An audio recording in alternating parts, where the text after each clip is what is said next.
জননেত্রী শেখ হাসিনা এরা এতদিন বলেছে আওয়ামী লীগ কোনোদিন আসতেই পারবে না, এই দেশের জনগণ তাকে পছন্দ করে না, এই দেশে আওয়ামী লীগ ফ্যাসিস্ট, এই দেশের জনগণ তাকে মানবে না।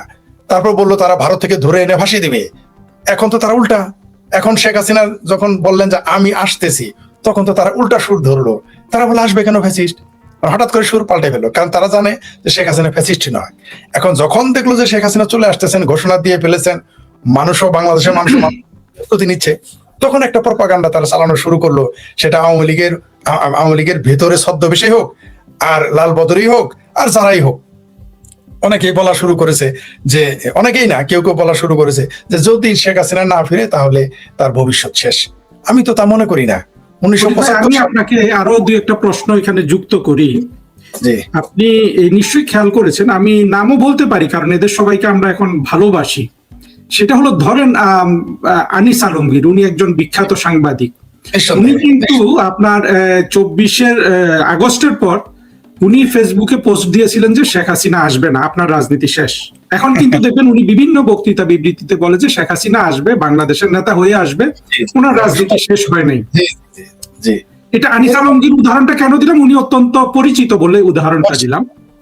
আবার ধরেন আরেক ব্যক্তি আছে, আমার খুব প্রিয়, ওনার ইউটিউবের ভিডিওগুলো আমি পছন্দ করি, গোলাম মাওলা রনি। আজকে সে বলবে সকালবেলা শেখ হাসিনা এই এসে পড়লো বাংলাদেশে, শেখ হাসিনার সবকিছু হয়ে গেল, বিকালে সে আরেকটা ভিডিও করবে, একটা নেগেটিভ করবে। এটা তো আপনার ভিউ বাণিজ্যের জন্য করছে, খুবই সুস্পষ্ট। আমরা যদি খেয়াল করি, আপনার 2024 পরে অসংখ্য এই ধরনের সমাজের পরিচিত মানুষ বলেছিল যে শেখ হাসিনার রাজনীতি শেষ। এখন আবার উল্টো কথা বলছে, সুর পাল্টে ফেলেছে। তাহলে দেখেন এই যে পরিস্থিতিটা। আরেকটা জিনিস ফরিদ ভাই আপনি খেয়াল করবেন, ওদের মূল আর্গুমেন্টটা হলো যে গণ অভ্যুত্থানে পরাজয় বরণ করা কোনো শাসক, স্বৈর শাসক, ফ্যাসিস্ট ফিরে আসে না। আমরা তো 2024-কে গণ অভ্যুত্থানই মনে করি না, আমরা এটাকে সুস্পষ্টভাবে জঙ্গি উত্থান মনে করি। এবং আমি ব্যক্তিগতভাবে যতটুকু বোঝার আমার সাধ্য হয়েছে, আমি দেখেছি এটা পৃথিবীর ইতিহাসে জঙ্গি উত্থানের সবচেয়ে সফল আপনার ছিল, মানে সবচেয়ে সফল একটা মিশন ছিল। কারণ আর যত জায়গায় জঙ্গি উত্থান হয়েছে, কোথাও কিন্তু সরকার পরিবর্তন হয় নাই। ভারতে আপনার হয়েছে জঙ্গি উত্থান, ভারতে সরকার পরিবর্তন হয় নাই। আমেরিকাতে জঙ্গি অ্যাটাক হয়েছিল 11/11-তে, আমেরিকাতে আপনার সরকার পরিবর্তন হয় নাই। শুধু বাংলাদেশে জঙ্গি উত্থানে সরকার পরিবর্তন হয়েছে। আর আরো একটা জিনিস দেখেন ফরিদ ভাই, এত কিছুর পরেও আমরা ভাবলাম সব ঠিক আছে, আওয়ামী লীগের যেসব কর্মী বলতে মানে যাদের আপনার অ্যাক্টিভলি রাজনীতি করে অর্থনৈতিক লাভ অলাভের হিসাব আছে যাদের, বা নেতা, এরা শেখ হাসিনাকে ছেড়ে যেতে পারে। কিন্তু বাংলাদেশে যে শেখ হাসিনার সমর্থক গোষ্ঠী আছে কত কোটি, ধরেন এটা 6 কোটি 8 কোটি, এরা কি শেখ হাসিনার এবং আওয়ামী লীগের সমর্থক হওয়া থেকে শেখ হাসিনা আসুক বা না আসুক, মরে যাক কি বেঁচে থাকুক, তারা কি চেঞ্জ হয়ে অন্য দলে চলে যাবে? আপনার কি মনে হয়? আমি তা মনে করি আপনি চমৎকার, মানে খুবই জাতীয় জনগণ গুরুত্বপূর্ণ একটা কথা বলেছেন, যে যারা আওয়ামী লীগে এসে, সেটা আধা আওয়ামী লীগ হোক, ফুল আওয়ামী লীগ হোক, সুবিধা নিয়েছে, তারা কি করবে আমি জানি না। কারণ যারা সুবিধাবাদী, তাদের মাইন্ড সেট আপ তো আপনি সিদ্ধান্ত নিতে পারবেন না। তারা সকালে আওয়ামী লীগ থাকবে, বিকেলে বিএনপি হবে, সন্ধ্যায় জামাত হবে, রাতের বেলা আবার বামপন্থী হবে, আবার ভোর রাতে তাহাজ্জুদের আগে হয়ে যাবে সুশীল, আবার যদি দেখে সুসময় তাহলে ফজরের পরে সব আওয়ামী লীগ হয়ে যাবে। তাদের কথা বাদ, কিন্তু আমি সমর্থকদের কথা যদি আমাকে বলেন, আমার এই আপনারা জানেন যে 10-12 দিন আমি অসুস্থ, আমাকে অসংখ্য মেসেজ করেছে মানুষ। সেখানে আমি সাধারণ কর্মী যারা, তৃণমূলের কর্মী যারা, তাদের বক্তব্য কিন্তু সুস্পষ্ট। তারা মরে যেতে পারে, তারা আওয়ামী লীগ শেখ হাসিনা প্রসঙ্গে আপোষ করবে না। তারা যদি মরে যায়, অলরেডি দেখেন তারা কত নির্যাতিত। এই 2 বছরে আমি হিসাব করেছি 71, এত অনেকেই বলে 71-এর মতো পরিবেশ, আমি একমত নই। যদিও প্রথমে আমিও তাই বলতাম 71, কিন্তু এখন আমি দেখতেছি না, 71-এর চাইতে ভয়াবহ পরিবেশ এখন। এখনই যখন আপনি আওয়ামী লীগের সাধারণ কর্মীদের, তৃণমূলের সমর্থকদের সরাতে পারেন নাই, আর কবে পারবেন? যেমন কিভাবে এখন বলবেন যে কেন আমি 71-এর চাইতে ভয়াবহ বললাম? 71-এ কিন্তু মানুষ যতই নির্যাতিত নিপীড়িত থাকুক, তার কিন্তু আত্মরক্ষার একটা সুযোগ ছিল। সে ট্রেনিং এ চলে যেত ভারতে, অথবা বাংলাদেশের কোনো মুক্তিযুদ্ধের ক্যাম্পে গিয়ে মুক্তিযোদ্ধাদের কাছে গিয়ে বা সংগঠকের কাছে গিয়ে বলতো যে আমাকে অস্ত্র দাও, আমি মুক্তিযুদ্ধ করব। তারা প্রতিরোধ করতে পারতো, রাতে পালিয়ে থাকতে পারতো।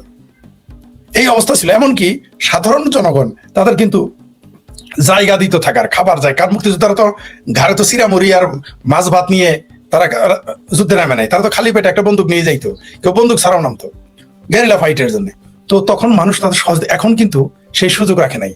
এখন আওয়ামী লীগের যারা, তাদের আত্মগোপনে থেকে একেবারে আন্ডারগ্রাউন্ড, যেমন স্বাধীনতার 25 বছর পাকিস্তানের মুক্তিযুদ্ধের আগে 25 বছর পাকিস্তানে কমিউনিস্ট পার্টি নিষিদ্ধ ছিল, তাদের বিভিন্ন ভাবে রাজনীতি করতে হতো। ঠিক আওয়ামী লীগকে এখন নিষিদ্ধ অবস্থায় তাকে রাজনীতি করতে হচ্ছে। তার বিরুদ্ধে পুরো দেশের আইন শৃঙ্খলা সবাই, তার আগে ছিল পাক বাহিনী, এখন আগে ছিল তার সহকারী ছিল রাজাকার আল বদর আল শামস, আর এখন দেখেন আপনি তার সাথে বিএনপি, জামাত, হেফাজত, চামড়া নাই যত পীর সারা চামড়া আল্লাহ চামড়া যারা পীর সহ যারা আছে মুখ পাকিস্তানের পক্ষে, তারা সব এখন সেই 71-এর সাথে ভয়াবহ পরিবেশ। এখন তো এখনই আপনি আওয়ামী লীগের সমর্থকদের আপনি সরাইতে পারেন নাই। তাদের পরিবার নারীদের ধর্ষণ করা হচ্ছে, তাদের কাছ থেকে চাঁদা নেওয়া হচ্ছে, তারা এমনও হচ্ছে যে এখন তাদের দোকান খুললে ট্যাক্স দিতে হচ্ছে। অনেকেই তো খুলতে পারতেছে না, আত্মগোপনে চলে গেছে। যারা খুলে রাখছে তাদের ট্যাক্স দিয়ে তাদের এখন জিজিয়া কর দিতে হচ্ছে, অনেকটা জিজিয়া করের মতো বিএনপি জামাতকে জিজিয়া কর দিয়ে তাদের টিকে থাকতে হচ্ছে, আর অধিকাংশ আত্মগোপনে। তো এখনই আপনি তাদের পারেন নাই। কয়জন আওয়ামী লীগের লোক বিএনপিতে যোগ দিয়েছে, কয়জন জামাতে যোগ দিয়েছে? 1 কোটিতে কয়জন? 1 কোটিতে 1000 লোক তো যায় নাই এখনো। তাহলে যেহেতু 1 কোটিতে 1000 লোক এখন আওয়ামী লীগ ছাড়ে নাই, তো আওয়ামী লীগ তারা কেন ছাড়বে? আর আওয়ামী লীগ তো এমন একটা বিষয় যে এটা তো সরে আসতে পারবে না, তারা সরে আসতে পারে না। কারণ আর সুবিধাবাদীদের কথা আলাদা। আমি মনে করি বাংলাদেশে যতবার আওয়ামী লীগ বিপদে পড়েছে, যতবার বাংলাদেশ বিপদে পড়েছে, এই যে আওয়ামী লীগের সাধারণ কর্মী এবং সমর্থক, তারাই আওয়ামী লীগকে টিকিয়ে রেখেছে, তারাই আওয়ামী লীগের আদর্শ ধারণ করে রেখেছে, তারাই বাংলাদেশকে টিকিয়ে রেখেছে এবং ভবিষ্যতেও রাখবে। মৃত্যু তো যে কোনো মানুষের যে কোনো সময় হতে পারে। আগামীকাল শেখ হাসিনা অসুস্থ হয়ে মারা যেতে পারে, আমি মারা যেতে পারি, আপনি মারা যেতে পারেন, আমাদের যে দর্শক শুনতেছে তাদের মধ্যে 2-4 জন মারা যেতে পারে আগামীকাল। তো মানুষের মৃত্যু তো যে কোনো সময় হতে পারে। তো মারা গেলেই কি আপনি মনে করেন যে রাজনীতি শেষ হয়ে যাবে? 1975 সালের 15ই আগস্টে বঙ্গবন্ধুকে হত্যা করার পরে তো মনে করেছিল বাংলাদেশ আওয়ামী লীগ ভ্যানিশ হয়ে গেছে, কিন্তু তা তো হয় নাই। বরং এখন বাংলাদেশ আওয়ামী লীগ যে কত শক্তিশালী হয়েছে আপনি কল্পনাও করতে পারবেন না। আমি তো সাধারণ মানুষের সাথে কথা বলি, এই মুহূর্তে বাংলাদেশ যে কোনো সময়ের চেয়ে বাংলাদেশ আওয়ামী লীগ সবচেয়ে শক্তিশালী সংগঠন। শুধুমাত্র সেনাবাহিনী মাঠের থেকে উঠে গেলে এই নিষেধাজ্ঞা এগুলো কিচ্ছুই কেয়ার করবে না। এই নিষেধাজ্ঞা দিচ্ছে, অনেকে আমাকে বলে ফরিদ সাহেব নিষেধাজ্ঞা তুলে নেওয়ার জন্য আপনি কথা বলেন না কেন? অনেকে বলে এইভাবে। আমি বলেছি আমি তো এই নিষেধাজ্ঞা মানিই না, তো আমি তুলে নেওয়ার কথা কি বলবো? ভাই আসলে এটা দেখেন কেন ছিলাম না 71-এ, কিন্তু বাংলাদেশের স্বাধীনতা বিরোধী যারা, তাদের কিন্তু সমাজে কোনো প্রভাব ছিল না। তারা মুক্তিযুদ্ধ বিরোধী হয়েছে, এদের সবাইকে একা কাদের সিদ্দিকী কিন্তু মেরে ফেলতে পারতো, মানে তারই সক্ষমতা ছিল যে সে সময় মেরে ফেলা, কিন্তু সেটা আমরা করিনি। এখন তাদের সমাজে অনেক প্রভাব প্রতিপত্তি বেড়ে গেছে। আমার মনে হয় আপনি যে বলেছেন যে 71-এর চেয়ে সময়টা খারাপ, এই কারণে কিন্তু এখন সময়টা অনেক বেশি খারাপ। আর আপনি যেটা বললেন, আপনি লাস্টে যে কথাটা বললেন ওইখানে আমার একটা মন্তব্য আছে। আপনি কোন কথাটা দিয়ে যেন শেষ করছিলেন? যে বাংলাদেশ চলে যায় না, অন্য দলে যোগ দেয় নাই, না যায়নি। আর একটা জিনিস দেখেন, আওয়ামী লীগের এখন যে আমাদের যদি আমরা গত 15-20 বছরের বাংলাদেশের রাজনীতিটা দেখি, সেখানে আমরা দেখব যে আপনার রাজনীতি বলেন বা দেশের উন্নয়ন বলেন, কোনো কাজে কিন্তু এই দলগুলোর কোনো ভূমিকা নাই। বিশেষ করে বিএনপি যখন ক্ষমতায় আসার পরে গত 6 মাসে আমরা কিন্তু একটা সিদ্ধান্ত তাদের নিতে দেখলাম না আপনার দেশের পক্ষে ভালো হবে এমন কিছু। আর সবচেয়ে বড় কথা আমি বলি, তারেক রহমান সাহেব তো তিনি কিভাবে বসবেন একটা সভা সমিতিতে, এটাই ঠিক করতে পারেন নাই। তাহলে এই ধরনের একটা প্রধানমন্ত্রী কিভাবে তিনি বাংলাদেশটা চালাবেন? আপনার কি মনে হয়? আমি তো তাকে শুরুতেই বলেছিলাম, তিনি যেদিন প্রধানমন্ত্রী হবেন তার আগেই বলেছি এটা তো মুসলেকা প্রধানমন্ত্রী, তিনি তো প্রধানমন্ত্রী নন। তাই তার বসা না বসার আলোচনা বৃথা। কারণ একজন মানুষের বডি ল্যাঙ্গুয়েজ দেখেন, এই যে আমি অসুস্থ থেকে আজকে সবে আমাকে ডাক্তার বললো যে আপনি আজকে থেকে স্বাভাবিক জীবনযাপন করেন, তবে সতর্ক থাকবেন, রেস্ট নেবেন। আপনি দেখেন তো আমার চেহারায় যে কনফিডেন্ট, তারেক রহমানের চেহারায় সে কনফিডেন্ট দেখেন, একটা সুস্থ মানুষ। তার বডি ল্যাঙ্গুয়েজ, যারা সাইকোলজি বুঝে, যারা বডি ল্যাঙ্গুয়েজ বুঝে, একজন লোক তারেক রহমানের পক্ষে বলতে পারবে না। যারা বডি ল্যাঙ্গুয়েজ সম্পর্কে ন্যূনতম ধারণা রাখে, তারা তারেক রহমানের কথাবার্তা আচরণেই বুঝতে পারবে তিনি সন্ত্রস্ত, ভীত। তিনি কোথায়, মনে হচ্ছে যে কোথায় যেন তার কোনো কিছু তার বন্ধক দেওয়া আছে। তো এই মুসলেকা প্রধানমন্ত্রী, তারপরেও দেখেন 17 বছর একটা মানুষ ব্রিটেনের মতো একটা সভ্য দেশে থেকে এখনো রাজনৈতিক বয়ান তিনি দিতে শিখলেন না। তিনি কি বলেন নিজেই জানেন না। তিনি প্রধানমন্ত্রী না সালাউদ্দিন সাহেব প্রধানমন্ত্রী না জামাতের আমির প্রধানমন্ত্রী না আমার ভাবির পোলারা প্রধানমন্ত্রী, বোঝা বড় মুশকিল। আপনি দেখেন তার বডি ল্যাঙ্গুয়েজ, তিনি তিনি কত নির্বোধ হলে এই কথা বলেন। একটা মানুষ কত অজ্ঞ। একটা হলো যোগ্যতা দুই ধরনের, একটা হলো অর্জিত, একটা হলো অর্পিত। তো অর্পিত যোগ্যতা দিয়ে তো আপনি বেশিক্ষণ টিকে থাকতে পারবেন না কম্পিটিশনে। তার তো একদিকে তার প্রধানমন্ত্রিত্ব, তিনি জিয়া পরিবারে জন্মগ্রহণ করেছেন বলে প্রধান হতে পারে, একটা লোক বংশ পরম্পরা আসতে পারে, কিন্তু তাকে তো যোগ্য হতে হবে। ধরে নেন রণবীর কাপুর, সে বংশ পরম্পরায় সিনেমাতে আসছে, কিন্তু সে যোগ্য, তাই টিকে আছে। শুধুমাত্র পারিবারিক কারণে টিকতে পারবে না, তাহলে টুয়েঙ্কেল কান্নাও টিকে থাকতো, তাহলে অমিতাভ বচ্চনের পুত্রও টিকে থাকতো, তাই না? যোগ্যতা অর্থাৎ একটা হলো অর্জিত যোগ্যতা, আরোপিত। এটা হলো আরোপিত যোগ্যতা। অর্জিত যোগ্যতা হলে তারেক রহমান এইভাবে কথা বলতেন না। যে ব্যক্তি নাকি বলে যে মাটির নিচে গ্যাস দিয়ে, মাটির নিচে পাইপলাইন থেকে ভারত আর বাংলা গ্যাস চলে যাচ্ছে, এইরকম সেন্সের এরকম হবু রাজার আরেক গোপমন্ত্রী আছে আরেকটা, তিনি আবার বলেন যে গ্রামে তার একটু দূরে তো, তাই কারেন্ট ধীরে ধীরে যায়, লোডশেডিং হয়। তো এই ধরনের যারা হবু রাজা আর গবু রাজা মন্ত্রী, তারা কেন, মানে আমি তো অবাক হয়ে যাই যে বাংলাদেশে পর্যন্ত যত দেশ প্রধান হয়েছে, এমনকি ডক্টর ইউনূস একজন অযোগ্য প্রধানমন্ত্রী, কোনো সন্দেহ নাই, তার চেয়েও বেশি অযোগ্য হচ্ছে তারেক রহমান, যার এত বড় দলের সমর্থন থাকার পরেও যার বডি ল্যাঙ্গুয়েজ এত দুর্বল, যার কথা বলার যোগ্যতা নাই, যিনি 17 বছর ইংল্যান্ড থেকে কি করলেন আমরা জানি না, কি শিখলেন তিনি। 17 বছরে একটা মানুষ বিদেশে থাকলে মিনিমাম সভ্য হয়ে আসে কথাবার্তা, আচার আচরণে। কিন্তু আমরা কি দেখলাম, পৃথিবীর সবচেয়ে স্বাধীনতা, নারী স্বাধীনতা এবং গণতান্ত্রিক একটা দেশে থেকে, ধর্মনিরপেক্ষ একটা দেশে থেকে এসে তিনি কাজ্জাব বিন ইউসুফ তথা এই নারী বিদ্বেষী, এই কাজ্জাব, এই বদমাইশ, এই হালে খবিশ, তার মতো লোক এসে দাওয়াত দেয়, তাহলে আর কি করার আছে? আপনি ম্যাকিয়াভেলি কি বলেছে? ম্যাকিয়াভেলির প্রিন্সিপ বই কি বলে, আমাদের কি শেখায়? ম্যাকিয়াভেলি তার সারা জীবনের অভিজ্ঞতা এবং শত শত রাজার জীবন বিশ্লেষণ করে তিনি বইটা লিখেছেন, দ্য প্রিন্স। সেখানে তিনি কি লিখেছেন, যে কোনো মানুষকে যদি তুমি নিরূপণ করতে চাও, তাকে অ্যাসেসমেন্ট করতে চাও, মেজারমেন্ট করতে চাও, তার আশেপাশে কে কে আছে তাদের দেখে তাকে মূল্যায়ন করবে। আপনি দেখেন তো তার পাশে কে, তার পাশে বিবি নূর, তার পাশে কে সালাউদ্দিন সাহেব, তার পাশে কে রিজভী সাহেব, এদের টুকু সাহেব, এদের কথাবার্তা রিজভী সালাউদ্দিন বাদ দেন, এই যে শুধু আমরা যদি টুকু নিয়ে আলোচনা করি, টুকু ছিল প্রতিমন্ত্রী 2001 থেকে 2006, এই বিদ্যুৎ সেকশন দেখতো, এবং তখন তাকে চাকরিটা ছেড়ে দিতে হয়েছিল, কারণ তখন তো আসলে লোডশেডিং এখনকার মতো অবস্থা ছিল, মানুষের জীবন ছিল খুবই দুর্বিষহ। 17 বছর পরে ফিরে এসে তারেক রহমান সে ব্যর্থ মন্ত্রীটাকে তার আবার বিদ্যুৎ মন্ত্রী করলেন, যার ফলাফল বাংলাদেশের মানুষ পাচ্ছে। যেটা আপনি বললেন যে উনি বলছে যে আমাদের বিদ্যুতের লাইনগুলা লম্বা লম্বা, শেখ হাসিনার সময় কি ওই লাইনগুলা ছোট ছোট ছিল? মানে মানুষকে তারা কত ভাবে যে না শেখ হাসিনার সময় এই লাইনগুলো, তখন কি নাকি শেখ হাসিনা যখন প্রধানমন্ত্রী ছিলেন আওয়ামী লীগ সরকারের সময় মানে সরাসরি বিদ্যুৎ চলে যেত, তার ছাড়াই চলে যেত। হ্যাঁ, মানে একজন মন্ত্রী, একজন দায়িত্বশীল মানুষ। শুনেন, আপনি একজন কূটনীতিক ছিলেন, আপনার সাথে 10 জনের কথা চিন্তা ভাবনা আলাদা হইতে হবে। তিনি একজন মন্ত্রী, তার কথাবার্তা আলাপ আলোচনা এবং সরকারের দায়িত্ব, তার কথাবার্তা ওইরকম হইতে হবে। আমি পরিবারে আগে 2 বছর আগে কিভাবে কথা বলছি, আর এখন জনগণের সাথে পরিচিত হওয়ার কারণে, পাবলিক ফিগার হওয়ার কারণে আমাকে অনেক সতর্কতা অবলম্বন করতে হয়। ভুল যে আমার হয় না তা বলছি না, কিন্তু এরকম মানে নির্বোধের মতো ভুল তো আমাদের স্লিপ অফ টাং হতে পারে, কিন্তু এরকম ভুল কথা তো আমরা বলি না, এরকম স্টুপিডিটি তো আমরা করি না, করতে পারি না, এটা করা যায় না। আপনি দেখেন, সে বললো যে তার কথাও বাদ দেন, তার চেয়েও হাস্যকর দেখেন আপনি, যে কোনো কিছু সমস্যা হলেই শেখ হাসিনার সরকারের 17 বছরের সমস্যার কারণে জ্বালানি সমস্যা, 17 বছর কবে জ্বালানি সমস্যা হয়েছে? তখন তো এত লোডশেডিং ছিল, 1 ঘন্টা 2 ঘন্টা, এরকম 12 ঘন্টা 14 ঘন্টা ছিল না। এখন তো ফরিদ ভাই আরেকটা জিনিস কিন্তু বৈধতা চলে আসে। বৈধতাটা কোথায় আসে দেখেন, এটা নিয়ে আওয়ামী লীগের বক্তব্যগুলো সুস্পষ্ট হওয়া উচিত। এই যে ওরা কিন্তু এখনো বলে যে লুটপাট করে, এটা করে সেটা করে, আমার তো মনে হচ্ছে যা যা ব্যবস্থা তখন করা হয়েছিল প্রত্যেকটা প্রয়োজন ছিল বলেই তখন বিদ্যুৎ ছিল। এই প্রয়োজনগুলা ইউনূস পূরণ করে না। ইউনূস তো সব টাকা পয়সা চুরি করেছে, আপনার কোনো মেরামত, এই যে আপনার যতগুলো বিদ্যুতের যে আপনার যেসব কি বলবো প্লান্ট আছে, এগুলো কোনো কিছু মেরামত করে নাই। তারেক রহমানের কোনো পরিকল্পনা নাই।